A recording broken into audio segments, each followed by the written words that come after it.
জীবনে কেউ যদি একবার এই দোয়াটা পড়তে পারে 100,000 গুনাহ করার পরে সে জান্নাতে যাবে ইনশাআল্লাহ। এটা আমার কথা নয়, নবীজি সাল্লাল্লাহু আলাইহি ওয়াসাল্লামের কথা। জীবনে কেউ যদি এই দোয়াটি একবার পড়তে পারছেন আল্লাহ রাব্বুল আলামিন তাহলে জান্নাত দেবেনই দেবেন, যত গুনাহ করুক না কেন, কোটি কোটি গুনাহ করুক না কেন, আমার আল্লাহ রাব্বুল আলামিন তারে জান্নাত দিবেন, জান্নাতে সে যাবে নিশ্চয়ই। এই দোয়াটা তোমরা শেয়ার করে দিবা, এটি তোমাদের ভাগ্য পরিবর্তন করে দিবে।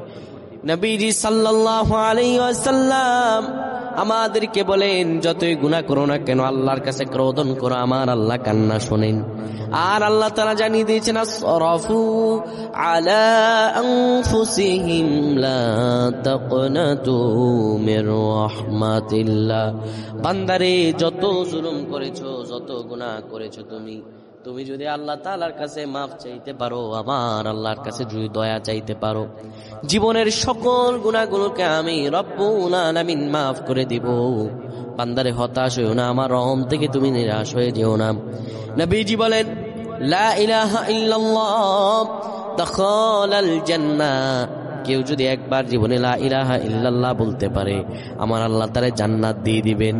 লা ইলাহা ইল্লাল্লাহ মুহাম্মাদুর রাসূলুল্লাহ যদি আপনি পড়তে পারেন আমার আল্লাহ আপনারে জান্নাত দিবেন, আপনার জীবনের হতাশাগুলো কাটিয়ে দিবেন, আপনার জীবনকে লাবণ্যময় আর বরকতময় আমার আল্লাহ বানায় দিবেন।